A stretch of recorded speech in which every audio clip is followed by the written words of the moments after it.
Hi, Ito.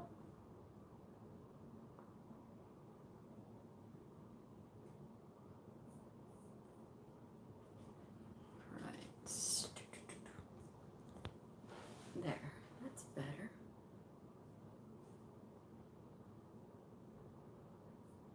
All right. So today's topic is what to expect on a medical coding job interview.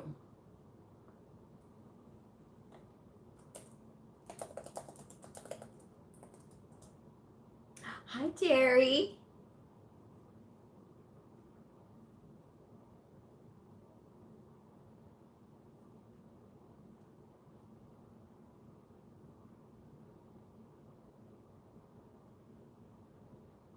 Hi, Michelle. I hope you all had a great... Hi, Donald. I hope you all had a great Monday. It is Monday. It felt like a Monday. It was a Monday, totally, completely. Hi, Simone. Today's episode was inspired by Simone. Thank you so much for the inspiration, Simone. I really appreciate it. All right. Jerry, I'm about to go back on the road. I'll be listening, though, as much as I can, and I appreciate that. And you be safe out there. Be safe on those roads. I had surgery on my neck. Oh, my goodness. Well, I wish you a speedy recovery. Hi, Aurora. All right, so I guess we can go ahead and get into it. If you are brand new to my channel, welcome. I am Blue. I'm a medical coder. Today's episode, I am going to be talking about what to expect on a medical coding job interview. So if you are out there and you're in that phase right now where you are getting callbacks and you're going in for the interview process, what is it like? What should you expect? So here we go. All right, when it comes to starting out as a brand new medical coder and not having experience and being out there and you're thinking, I don't have experience. No, but you are bringing a fresh perspective being a newly trained medical coder. So you need to be able to bring all those skills to the forefront. They need to be so distracted by the fact that you have been trained that you don't have experience yet. So you need to make sure that they pay attention to all of your training. Concentrate on talking about your training. Also think about this. Why are you doing this? Why are you seeking this challenge? If this is your second or third career in life, right?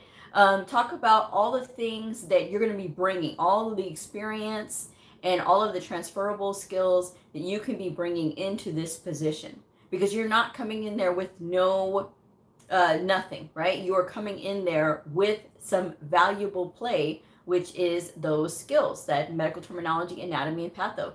That is all fresh in your mind. And being newly trained, you are up to date on the latest and greatest when it comes to the guidelines and the codes. So the thing that gets veteran coders is they sort of slide into old habits, and they don't tend to study if they don't think that they need to. And if somebody is coming in that's brand new, they've had to study. You had to study in order to pass your test. So that is something that, again, needs to be played up.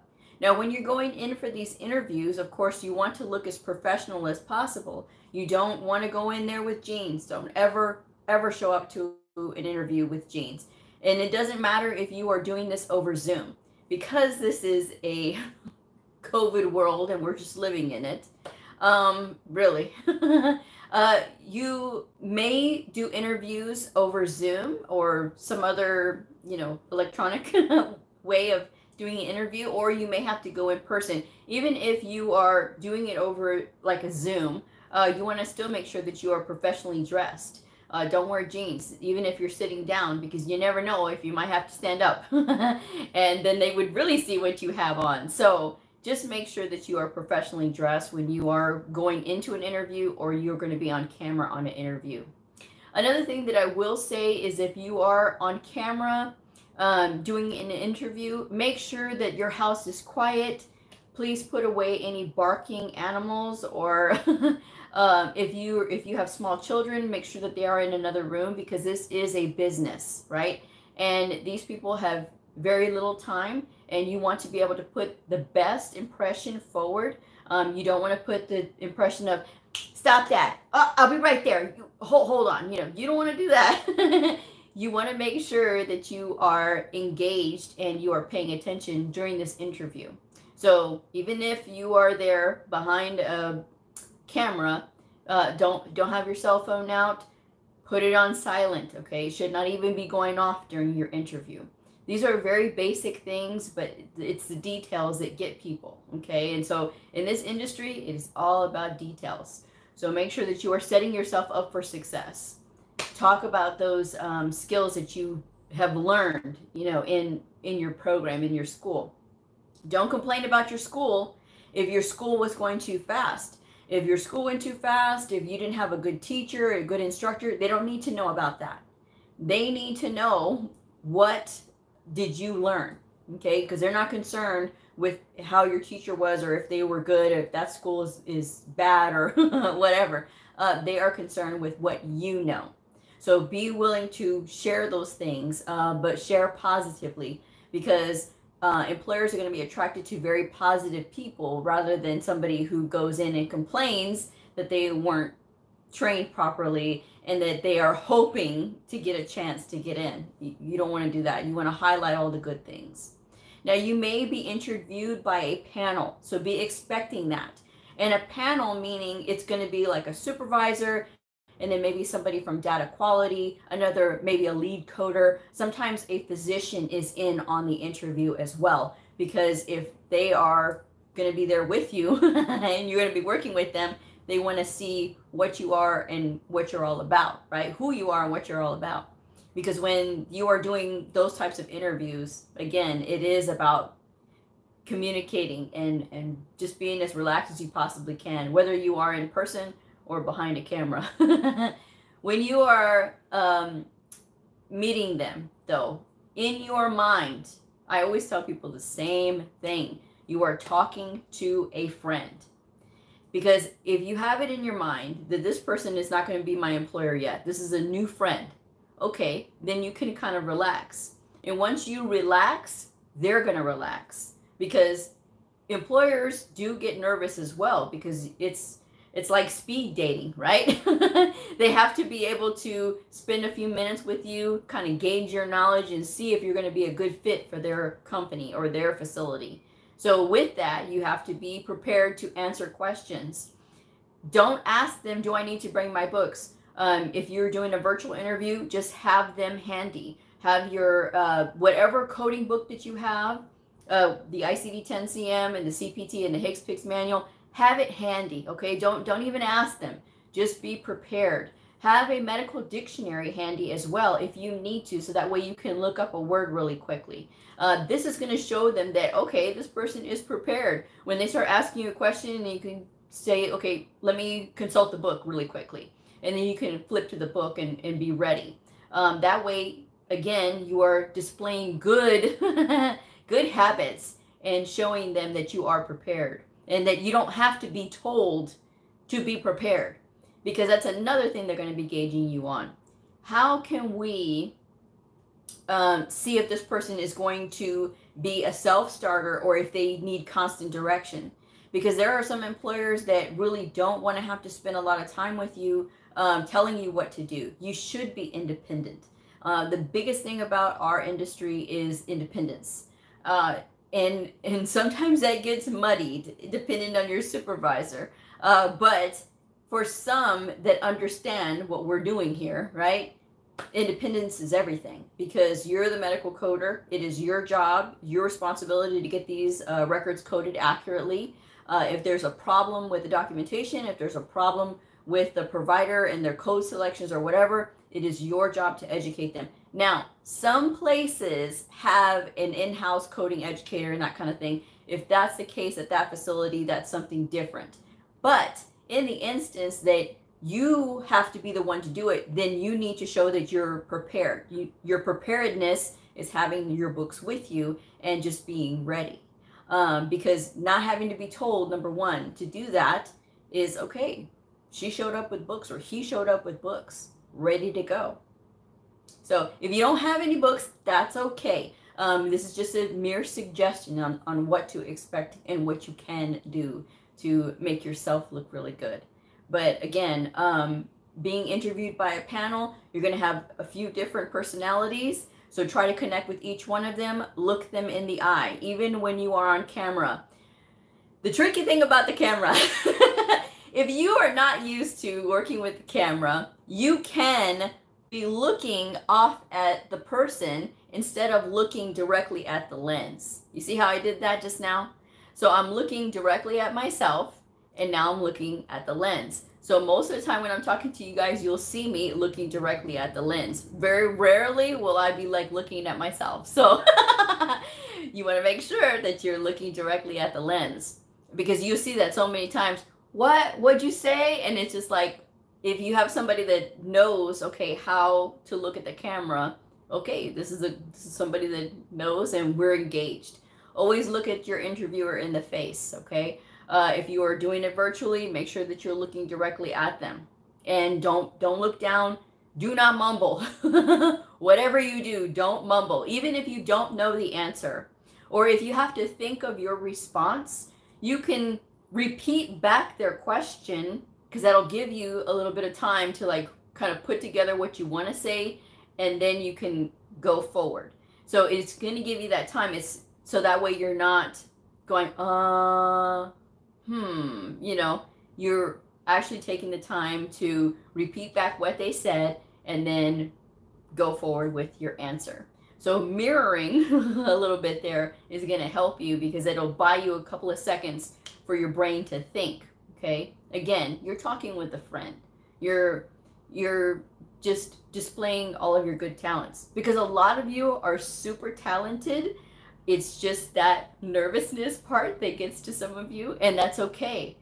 Practice with a friend, practice in the mirror. All right. Talk about the things that you want to say.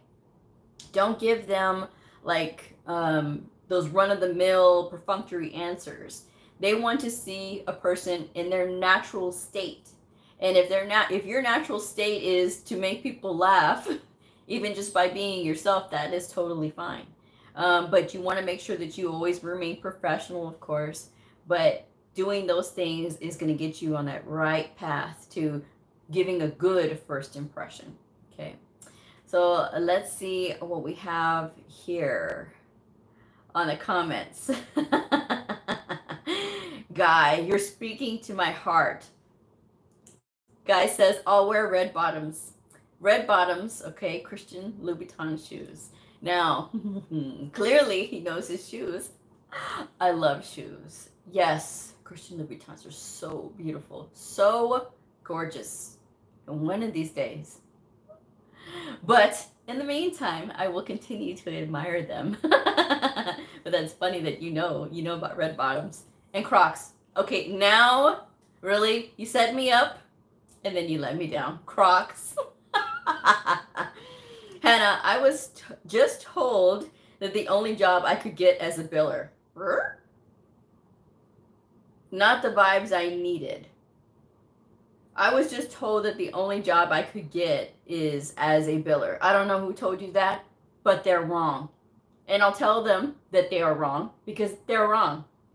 How can you pigeonhole somebody like that? Please tell that person to have several seats. No. Christina says, at Hannah, don't let that get to you. Keep pushing forward. Again, have several seats.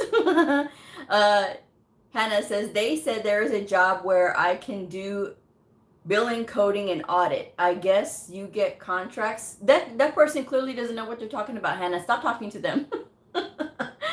Hi, Justin. Hi, Justin. This is Hey Blue. I got the money. I start the medical coding program with AHIMA tomorrow. Yay! I'm excited for you. Simone says, at Hannah, that's a lot for a new coder. And yes, that's another thing too. This multiple duties, all right? No, you don't have to accept all of that either, just so you know. But yeah, I don't know who you're talking to, Hannah, but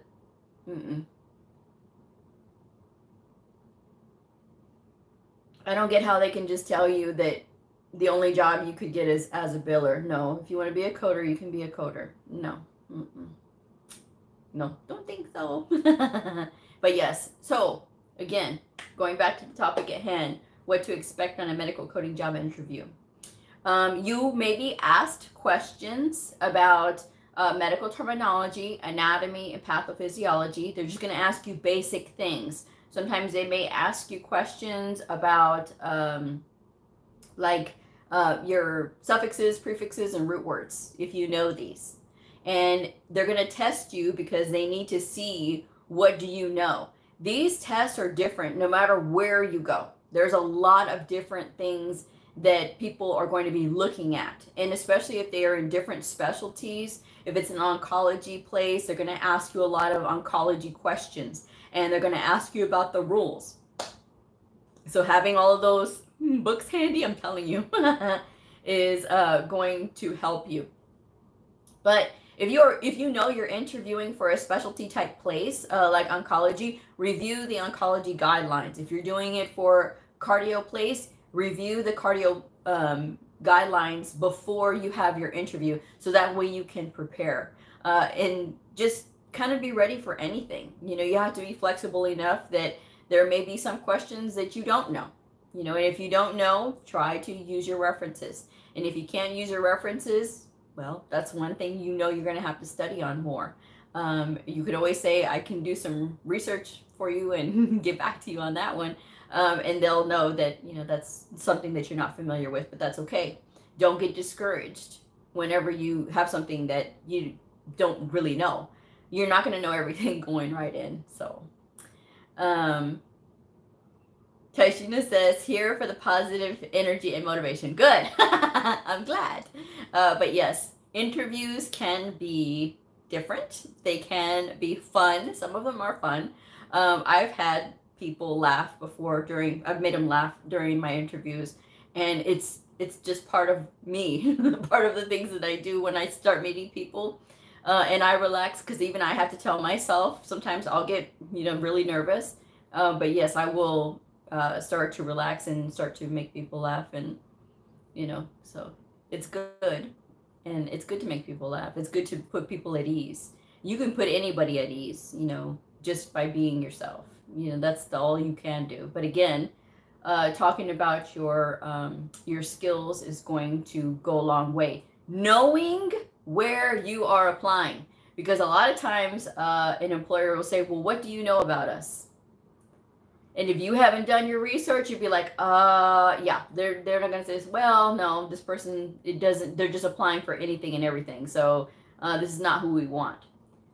So this is why you got to make sure, if you know you're applying for a particular hospital, okay, well, I know that your hospital is a level 1 trauma hospital, and it'll say like on their website, like if they're a level 1 trauma hospital, which means they see anything and everything, right?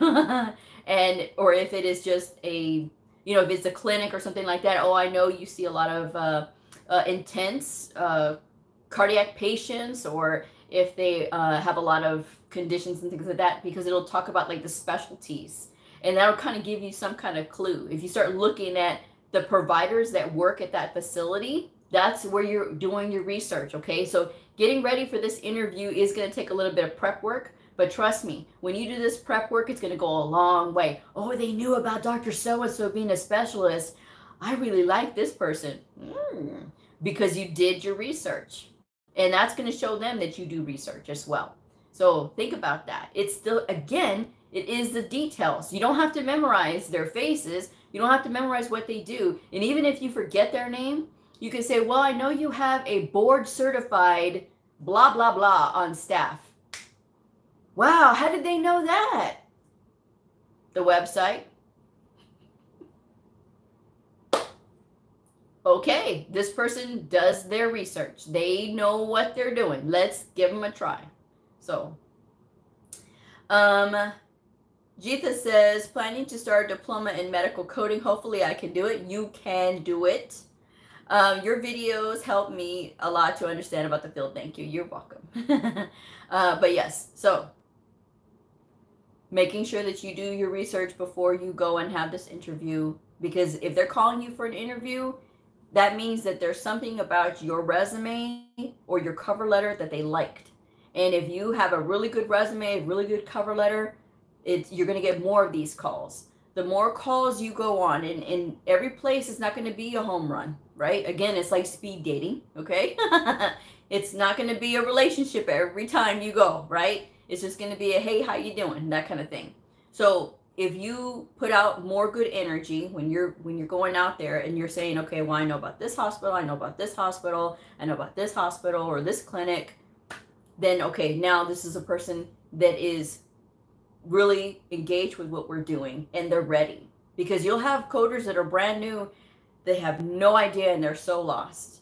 And that's why I tell you guys to do your research. Look at the website, look at where you're applying, know a little something about it. Because if you know a little something, it doesn't have to, again, it doesn't have to be an epic, but just enough to give them like some idea. Okay, they know what they know what we're all about. Okay, so that is enough to impress an interviewer. Okay, because that they're going to ask you those questions. I've been asked those questions many times. Tell me about yourself. They are looking for you to give something a little bit about yourself. They don't need to know when you were 5, you were scared of the Santa Claus. They don't need to know that. They just need to know, are you going to fit in with our group? That's why they're asking that question. So don't give them perfunctory answers like, I'm a team player, I'm always on time. They know all that. Everybody's a team player and always on time when they are doing these interviews. What kind of person are you? What do you like to do? What are some of your interests? Oh, well, what kind of teams do you like? I like the University of Michigan. Oh, really? I went to University of Michigan. Now we have a connection. So, and these things can be like looked at like, okay, now we've got a connection. Are you into fast cars? Yes. You know what I mean? Like, oh, okay, well, what kind of car do you like? Oh, I like Camaros. I like Corvettes. You know what I mean? Like, that's me. But, that's the thing that they're going to ask you. They're going to ask you things like that because, again, they want to make some kind of connection. The more relaxed interviewers get with you, the more they're going to want to talk to you. The more they want to talk to you, the higher your chances are going to go, because this is a person that is going to potentially be a very good fit for us if we give them a chance. Being a brand new coder, you're going to hold more cards than you think you do. And doing that is important, guys. Talk yourselves up. Don't concentrate on the fact that you don't have experience. Talk yourself up. Don't blow it out of proportion, but do talk yourself up. Start thinking like a coder. Start thinking like, okay, this is my career now. I've invested all this time, and this is what I want to do. So you just have to say it. You have to get it out there. You have to practice it in the mirror if you need to. But you do need to get it out there. So that's just what I'm saying. Does anybody have any other questions about interviews, medical coding interviews?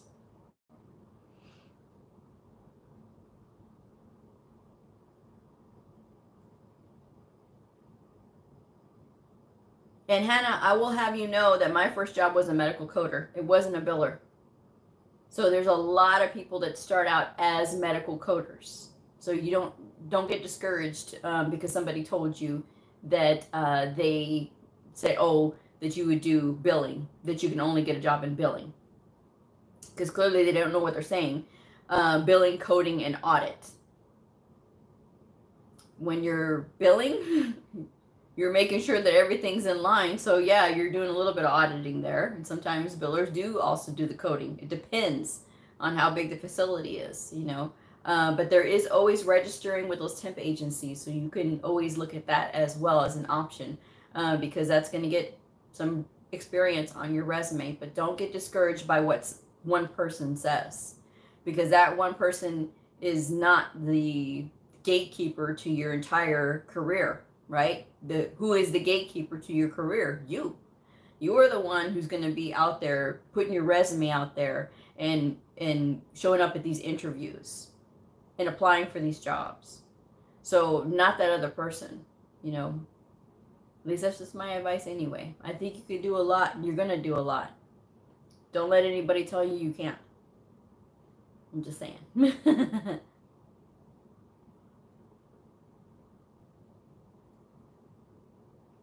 But yes, those are some of the things that you can expect on a medical coding job interview.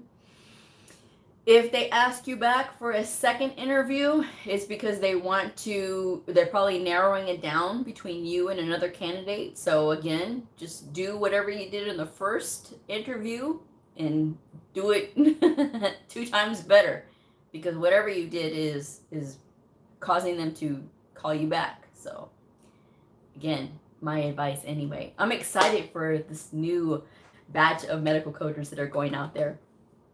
I know you guys can do it. You know, it's just a matter of taking the bull by the horns and getting with it, folks. Get with it, because these jobs are not going to show up at your door. You have to be proactively out there and working your way out there and making those connections and, you know, shaking hands, well, figuratively, right now, to make those connections to get those jobs. Okay, because you can do it. You absolutely can do it. But start thinking like a coder. Start talking in terms, I was trained in ICD-10-CM, or I was trained in ICD-10-PCS, whatever you were trained in. Be clear and complete about it. Don't just say ICD. It drives me nuts. Because ICD, okay, 10? Yeah, 10? Because not too long ago, we were in ICD-9, you know, ICD-10-CM, ICD-10-PCS, you know, what are we talking about here, you know? Guy says, you have a smart posse this past month. I have a smart posse every month. At least I like to think so anyway, so. I mean, come on. Hello? And you know about the red bottoms? I'm just saying. Now, that's very impressive. I like that. I like that. Because I love shoes. I love shoes. Shoes and cars. But anyway, yes.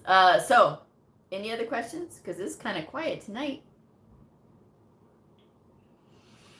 What else was I going to say? It was 110 degrees when I drove home today. No kidding. 110. So it was a little hot outside. Still feels like it's hot. Even though I got the air going too. But anyway. I wear a pair every once in a while. Guy, you're so funny. But anyway. Yep. I guess I'm going to go ahead and wrap this one up. Q&A Tuesday is tomorrow. And it was weird today because I was trying to hurry up and wrap up my lunch so that I could be at the premiere for Christmas in July, but Christmas in July ended on Sunday, and I had to remind myself today because I had Monday brain, you know, whatever. But so anyway, I hope you all watch the series Christmas in July now that it is complete. The next one will be Vlogmas in December. 25 days of videos on top of my regular schedule. We'll see. But anyway, I'm going to go ahead and wrap this one up. Thank you guys so much for joining me. Please like, subscribe, share this if it helped you, because it may help somebody else. It may share somebody else, really. Anyway, I will see y'all next time. Bye.